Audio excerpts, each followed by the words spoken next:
Hi everyone, it's me, Thomas Lockwood, doing a YouTube video. This week we're going to be looking into my EDH. Last week I got hay fever really bad and my asthma flared and there was a thunderstorm in the sky.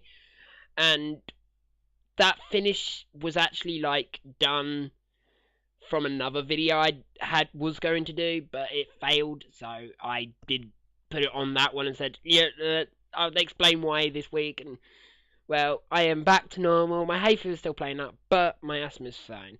Anyway, I'm looking into my EDH this week. This is because I want to talk about something that's really, really, really special next week. And I'll have a special guest for that. Anyway, this week we're going to be talking about the Mimeoplasm. My favourite is Commander, the second most influenced commander I've ever had. As you know from one of my YouTube videos I've had with the top 10 influence commanders, blah blah blah. But he was only being run in my deck. I loved clones because their utility was awesome. But the situation was the deck now only runs 8, counting Mimeoplasm himself. And also another thing with Mimeoplasm, he is one of the hardest generals to kill with a clone effect, because it would be rarely seeing there was 2 Mimeoplasms on the battlefield. Let's put it that way. So that's the reason why I'm using him. Anyway, you're seeing an image of it. I've taken images of each card I own. We're going to be talking about the lands, because they're the lands I don't really want to change, except for the exception of getting proper dual lands for it. I've got 3 cards at the end I want to add in, but I want your guys' opinions, not my own. So let's begin this video. So the colourless basic lands, the ones I will say about, the others not so much. Sure, you got the staple World Tower and the tower that produces 2 colourless mana. I think it's a tower.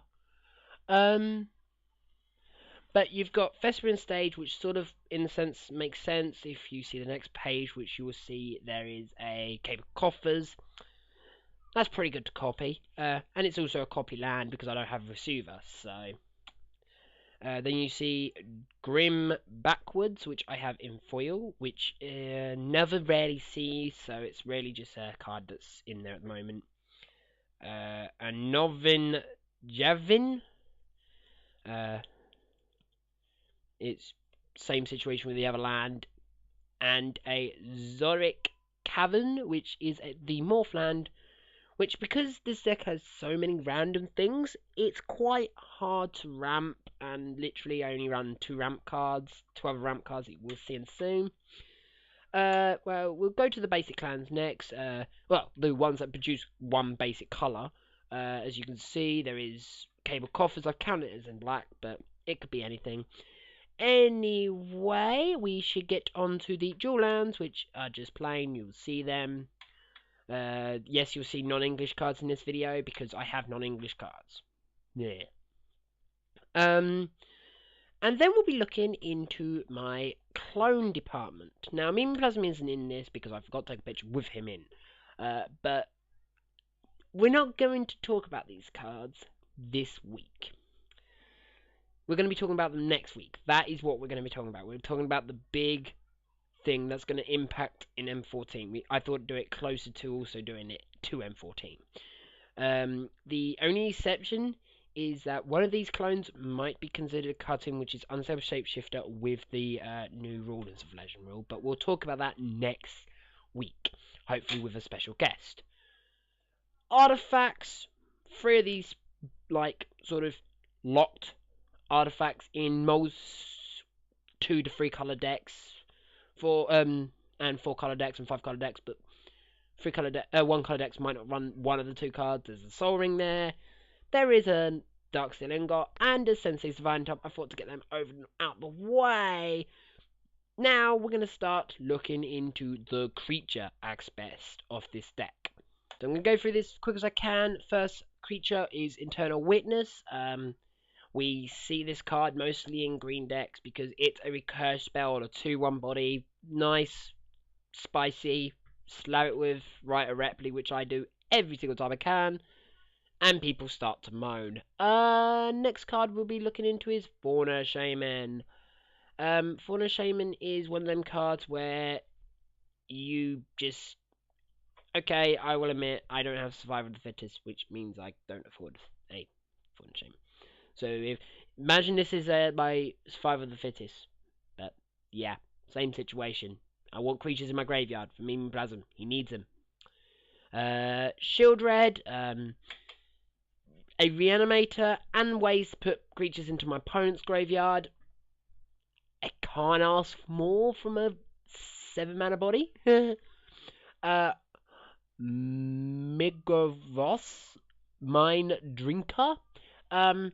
So I was tempted when Mind Funeral was out to put Mind Funeral in, didn't bother to. But put that on a 2/4 body, I'm liking your ideas. Putting creatures into the graveyards, pretty much. Corp Jack Menace. Making a 40/40 with your commander, pretty spicy. Making it 80/80, a bit over the top. But that's what this deck does. Doubling the counters, liking the idea.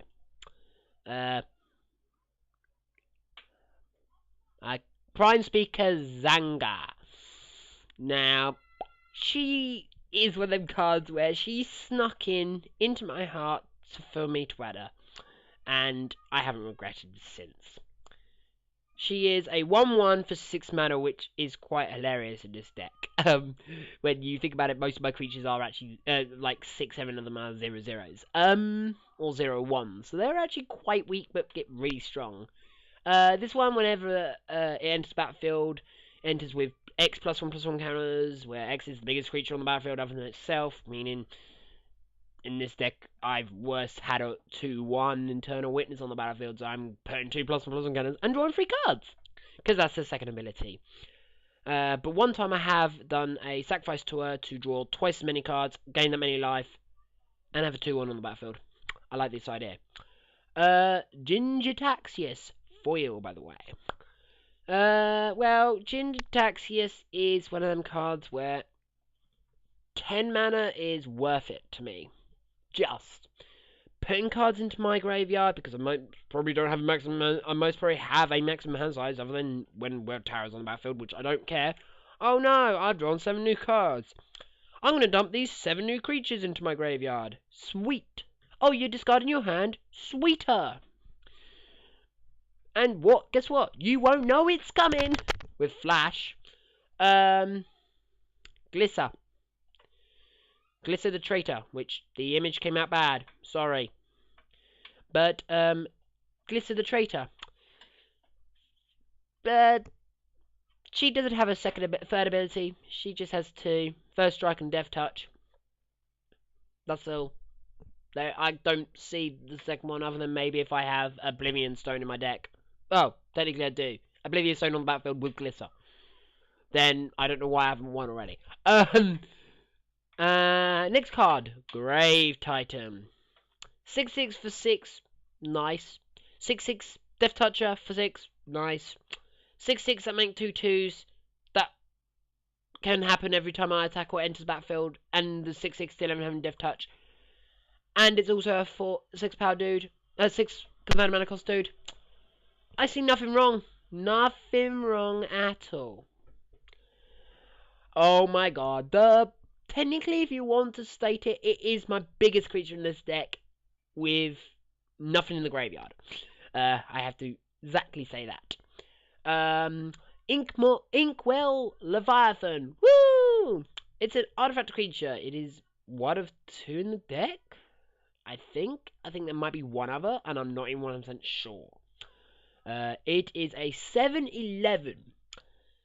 Yes, Blasphemous Act can kill it. But when it becomes your commander, normally it's going to have at least 2 more +1/+1 counters.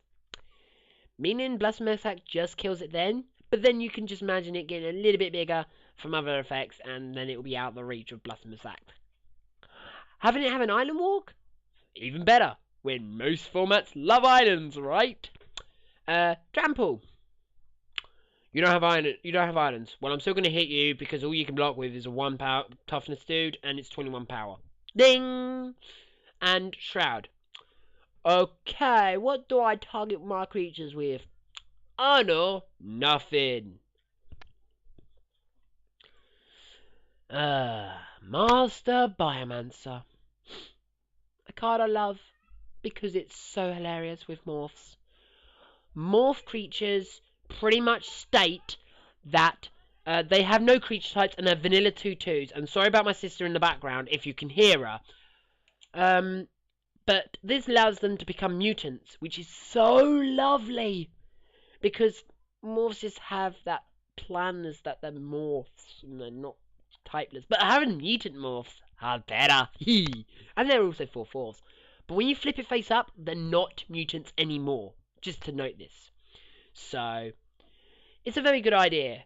Especially when one's a land. So you could have lands with +1/+1 cannons, but yet never use them. Ding ding! Ah, Sylveon Primordial. They went pretty much with this card stating... Right. How do we make Prime Time better, but at the same time keep it in EDH? Right, what we do, we're going to give him some more converted mana cost. Let's say one more. We'll remove the tramp because that was too strong. We'll give it reach. We'll lose the attack ability. And when it enters battlefield, instead of just getting any land, why don't we blow something up that is non-creature based and let them only get a forest? Seems fair. How do we make this fair? Oh, why don't we give it reach? Because then green has a better way to block flyers. Yeah, with all them spiders, they need some more reach. Smart move, wizards. Oh my god. The only mutant officially in my deck. Plascaster Froglin. He's a frog mutant. He has graph 3, which is funny. Graph 3, if anyone doesn't know, does anyone know modular? In fact, if you don't know modular, if you don't know graph, you don't know modular. Modular and graft are pretty much the same thing, except modular was for artifact creatures, the broken form, and graft was for the creature form, which is a good one. Non-broken. Graft does say you're allowed to remove +1/+1 cannons by whenever another creature enters the battlefield. Note, I did say another creature, not your creatures only, which is a smart idea. Keep that in mind for things. Mojo doesn't do that. Mojo just says when it dies, which was actually the broken bit. This is actually the only thing that I think that properly targets a creature. 2 mana, target creature with a +1/+1 cannon gains Shroud until the end of turn. Oh. So, you know that, Mimeoplasm that wasn't actually an Inkwell of Leviathan? Yeah, he still has Shroud, sorry, with his Froglin on the battlefield. Seaborn Muse. Oh, baby, love this cut to bits. Even though when you find out, I only actually run 4 instants. Untapping all my permanents, meaning I have 3 attacks. That is it. That is all this card is. 3 attacks, which maybe doesn't involve its slots. But to me, at the moment, it has been. Famine Mage. These pictures have not came out great. Youch. Sorry about the pictures. My computer the camera must not like it. Oh, actually no, because some of the pictures was taken with one camera and the other. That's why some of these have gone wrong, because I used 2 different cameras today because one died. Anyway, this has evolved, which is the new Simic. Graft was the old Simic. New Simic is just pretty much when a creature enters the battlefield, if it has more power or toughness, it gets 1/+1/+1 counter.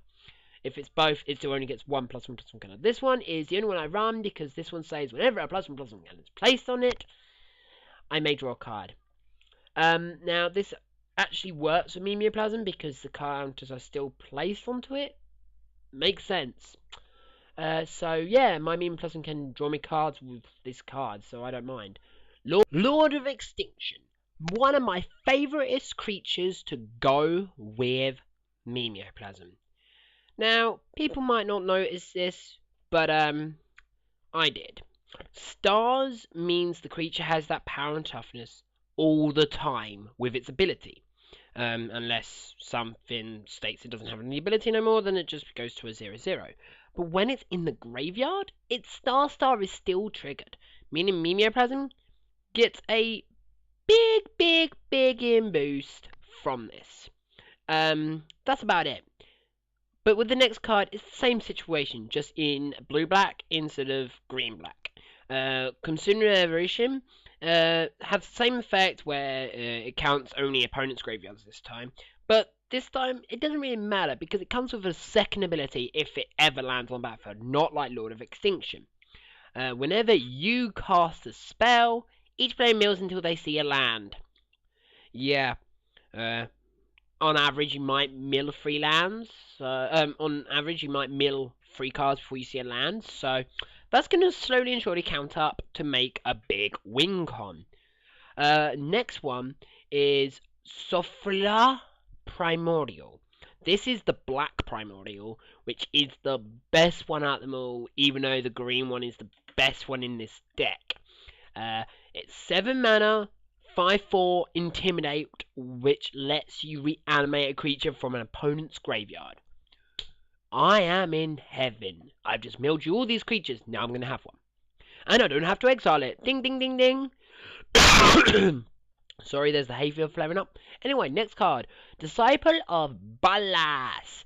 Now, did you hear me remember when I said about these Prime Speaker? Well, say hello to the card that made me draw them extra cards and gave me that life. Disciple of Bolas. Pretty much when it enters the battlefield, I sacrifice another creature. And then I draw cards and gain life equal to that creature's power. That seems pretty good to me. Foreign Collects. Foil, which you can't really see because this picture failed again. Oh joy. These pictures love failing on me, don't they? Anyway. It's a 7/6 for 8 with trample. That's good. Doubling my mana base? I'm fine with that. Tapping down my opponents, making it be able to time walk? I have no problem. You might, but I don't. Yeah, I don't mind that. And my last card, Lothos Troll. Or Loltroll for some people. Now this is also in foil, which you can't see. So was the Disciple of Bolas. Anyway, it is a 2/1 trampler for 2, black-green. You get to discard creature cards to put more +1/+1 counters on it, and you'll have black regenerate. This as a Mimeoplasm target is really hasn't been done yet. I'm not kidding you. I have not had a Mimeoplasm become a Loltroll.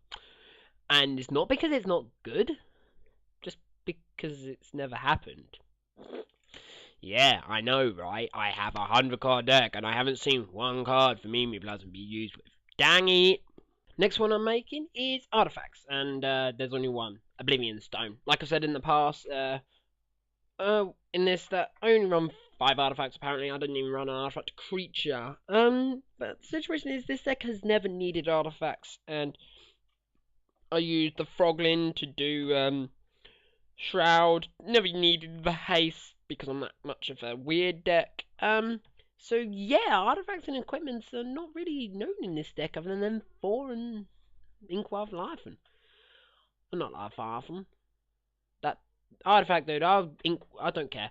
Now let's look at this English Ristic Studies from its original form. It's pretty good. 3 mana.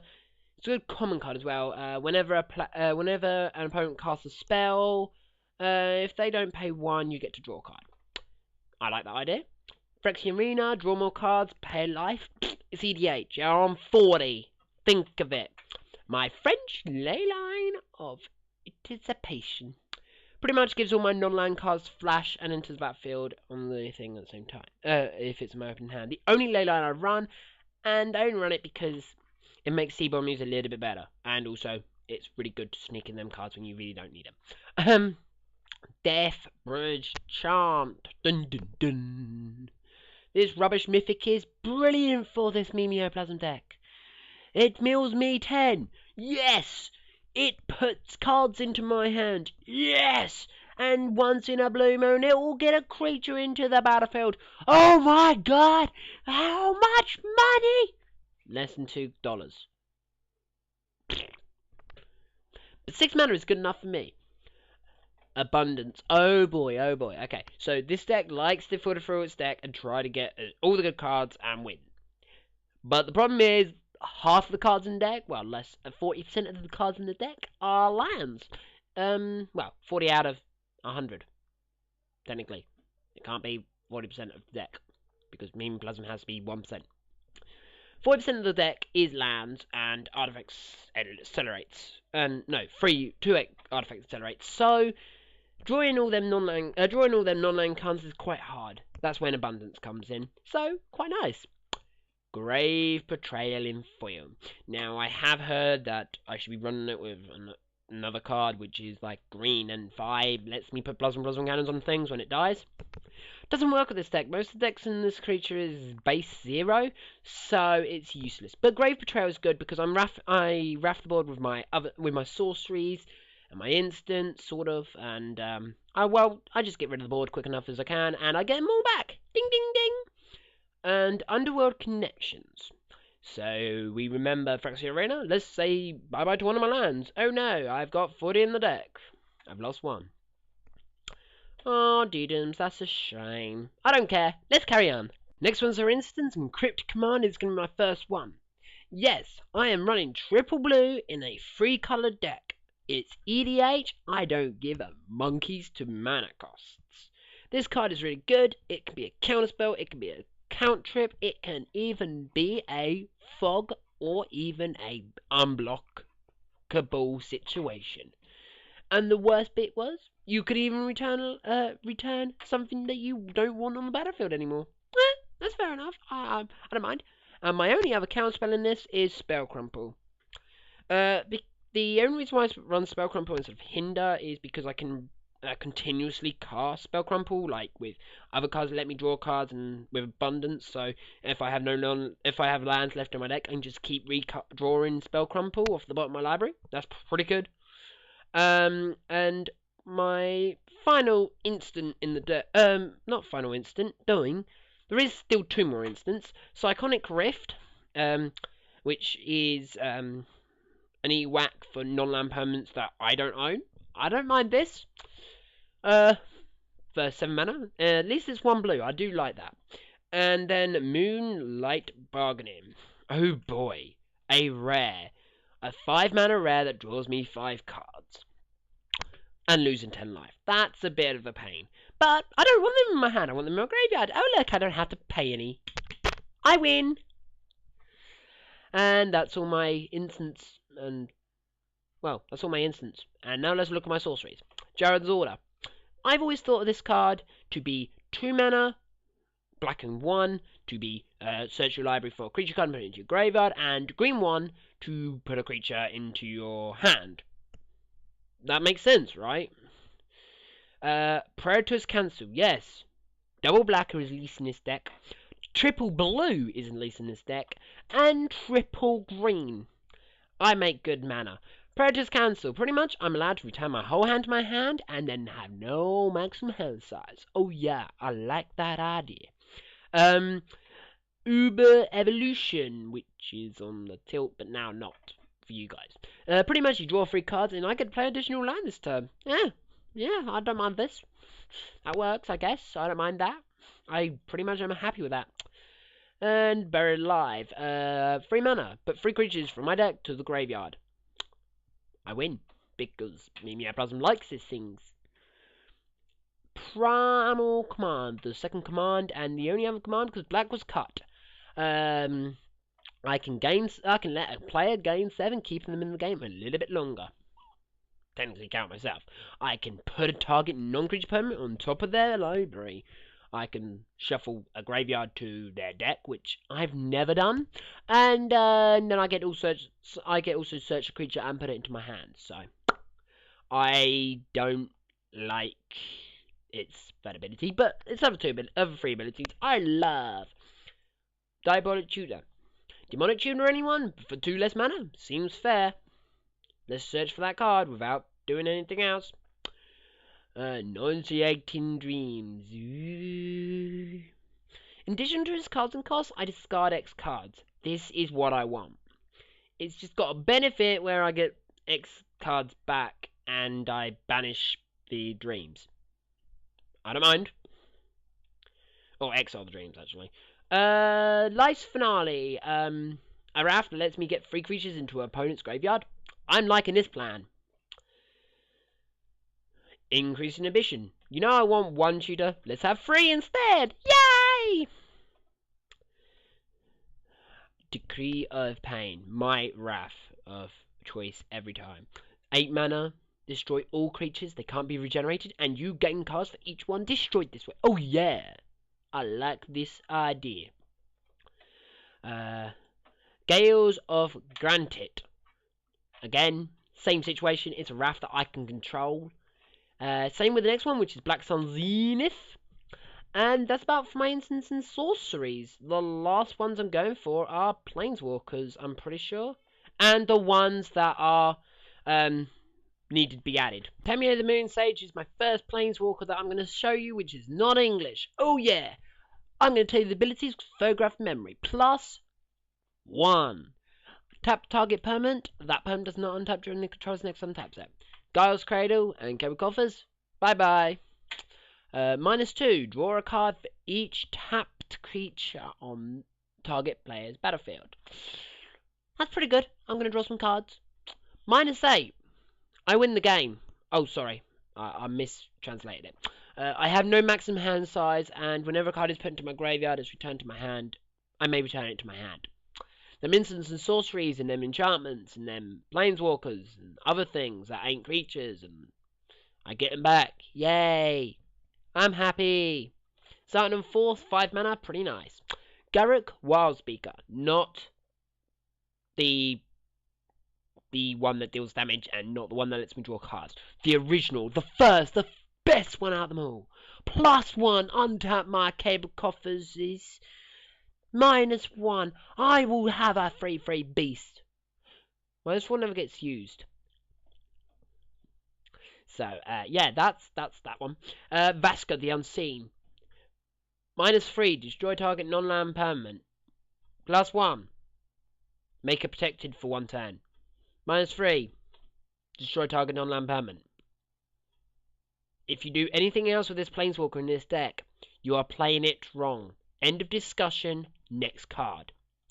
Jace Memory Adapt, which is also a card that did not get fled when I rotated it. +1, I draw a card and target person mills 1. Rarely used, but I do use it. 0. Put the top 10 cards of target player's library to the graveyard. Mimeoplasm wants that. -7. Target player loses the game, because that's the only time I would ever do that, when my opponent's got less than 20 cards and I don't have... I have more than 20 cards or abundance on the battlefield. And let's look at my piece of resistance. Foil Liliana of the Veil. 3 mana +1. Each player discards a card. Sure, I'll discard a creature. I'm winning because I've still got that creature. -2. Target player sacrifices a creature. I'm not doing anything. Can't read number 6. Never use it. But it might be doing some sacrifice. It might be dumb to not use it, but it's... I don't know. And let's talk about the cards that I want to add in. This Trigon Predator. It's a 2/3 flyer, which isn't great in this deck for 3 mana. But whenever it deals combat damage to a player, it destroys an artifact or enchantment that player controls. When I'm black and blue, destroying artifacts and enchantments are rare. Copy artifact would have been one, but now it's not. So, I might want to consider adding this. Yes, this is all cards from my Modern Masters. Cruising Grip. Same situation as the Predator, but non-creature form and can't be responded to. And Molstrom Pulse. Destroy target non-land permanent and then each other permanent with the same name. So, yeah, that is all for today, guys. I have done this in the shortest amount of times, I hope, and I hope you had fun watching me doing this. I need your guys' opinions. Next week, we should have a special guest, and we're going to be talking about the new Legend rule and Planeswalker rule and the other rule that was changed, which was Indestructibility. So, yeah, I hope everyone has a nice week, and See you later.